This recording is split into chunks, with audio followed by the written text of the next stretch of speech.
What's going on? Will Freeman, revolutionarylifestyledesign.com, talking about why you need to give up being right if you want to be able to play the game at the highest levels.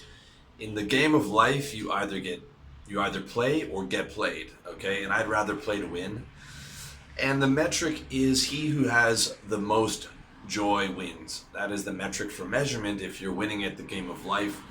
The best way to be able to create that joy is through health, wealth, relationships, lifestyle, as well as the mental strategies for getting your mind right and being in positive thinking. Stuff that I cover in most of my videos, audios, and articles. But to be able to fully win at the game of life and implement those strategies and win on all those levels, you need to understand the game of life. And one really, really important thing to know about the game of life is that it's not fair and it's not reasonable at all. Okay, some people are born starving. Some people are born with terrible handicaps. Some children are born incredibly sick and live a short life of pain. This is the reality of the game. Okay, it's not fair and it's not reasonable, but you have to play. Okay, you might have some unfair things happen to you. You might have some obstacles that other people don't have. You might be in some unfortunate situations that were outside of your control. You might have been born in a poor neighborhood with no father, and the list goes on. Okay, but you have to take those cards and play them to the best of your ability in the game of life, because you don't have a choice not to play. Right? There's no sidelines. You're either playing or you're getting played by someone else, and they're taking what could have been yours. They're taking the lifestyle that could have been yours. And it's really important to understand that. And to add to that, it's important to understand it's not about deserve, okay? Life is not fair. Deserve is what happens when things are fair, all right? Deserve is when justice happens to someone who deserves it, okay? Which happens occasionally, but it's not a constant, all right? Therefore, it can't be about deserve. You can't expect to deserve things. In fact, you're best served by just taking the word deserve out of your vocabulary, okay? Because deserve is predicated on what should happen, and what should happen in life if life was just and reasonable, but it's not, okay? It's not. Therefore, should and deserve should not apply. They should not be metrics. They should not be your measuring stick for life. And you should not think about what you should have and what you deserve. It's about what you earn, man. It's about what you go out and take. It's about what you earn. It's about maximizing every advantage. It's about creating unfair situations for you in business so that you can dominate your niche and not have to compete at a lower level, all right? Now, don't get me wrong. I still get frustrated every day about deserve and should. Okay, it takes a long time to unprogram that stuff when your parents raised you on should and deserve. But then I catch myself. Okay, that's the first step, is knowing, taking should and deserve off the menu. Second step is catching yourself when you are indulging those thoughts and indulging those realities. This is especially true with people. Okay, you can't get what you want from people with should and deserve. Period. At least not for long, because guilt and shame are the lowest form of persuasion. And to get what you want, you can't use guilt and shame long term, right? You can't say, you should do this to me, do this for me, because I did so much for you, and I deserve that you do these things for me, okay, right? How many of us have been raised with parents who raised you on guilt and shame, right? Guilt and shame come from should and deserve. And guilt and shame will not keep people motivated for long. And if they are, they will resent you for it. Okay, they'll resent you for it.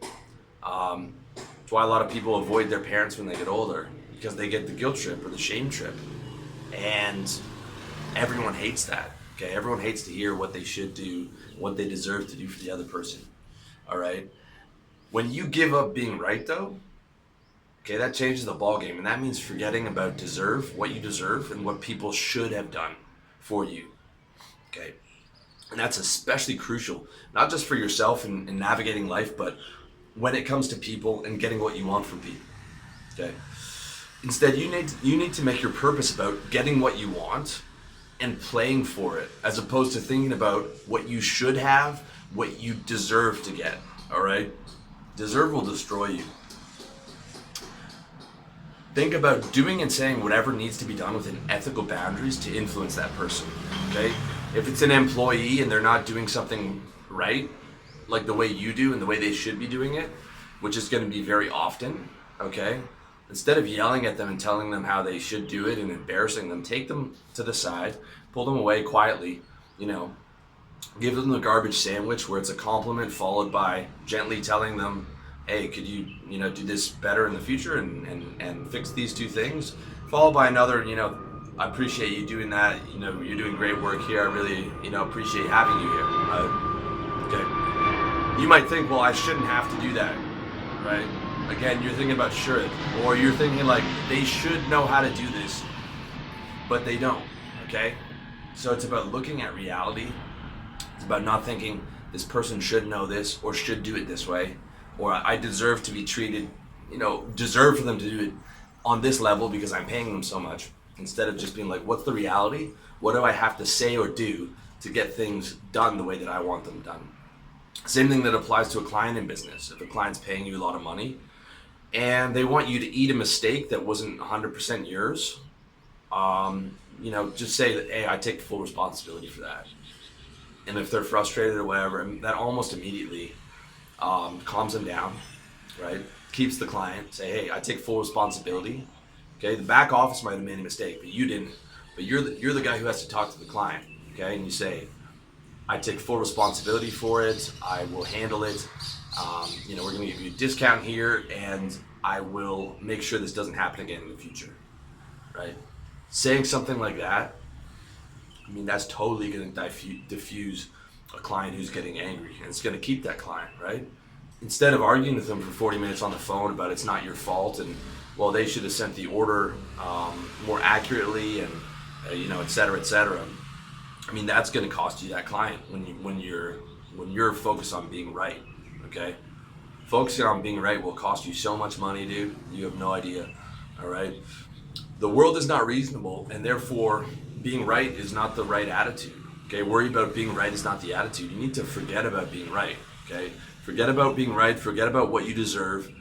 Take deserve out of your vocabulary.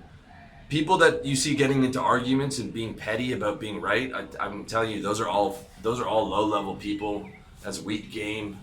That's not boss-level player game. Okay, you don't see boss-level players getting into petty fights with people or petty Twitter beefs or worried about being right on every little thing. They will gracefully concede a point if that has to be, because it's like you're winning at the game of life, man. Like you're focused on winning at the game of life, and the more successful you are, the less you're gonna care about all that petty little bullshit. Okay, and it just makes you look weak, focusing on being right like that. Makes you look childish. Makes you look like not mature. All these different things. Okay, you need to forget about trying to be right. Focus on being effective at getting what you want and doing and saying whatever it is that's going to get you to where you want, which is going to eventually get you to those high levels of success across all avenues of your life. All right. The world is not reasonable, so you need to stop expecting it to be. And when you do, it opens up so many new possibilities for turning every situation to your advantage. It's like 10, 15, 20 different possibilities open up when you just forget about being right.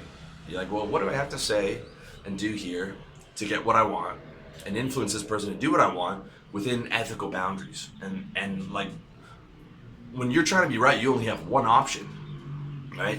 It's like navigating your way through life with your hands tied behind your back. You have one option, and that's argue the point of the death to be right, as opposed to like, well, I have 17 different things I could say or do with this person to be able to get them into agreement where we can both create a win-win situation and I can get what I want out of this situation, all right?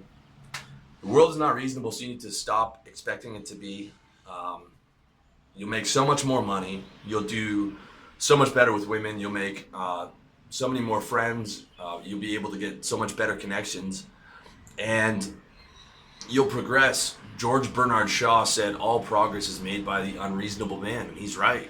Okay, when you put reason to the side, you put being right to the side, you will make massive progress. I promise you that. So try it out. Let me know what you think. Let me know what you think in the comment section. And I hope you found this video and audio useful. As always, check me out: Facebook, revolutionarylifestyledesign.com, iTunes, everywhere, man. Thank you so much for watching and listening.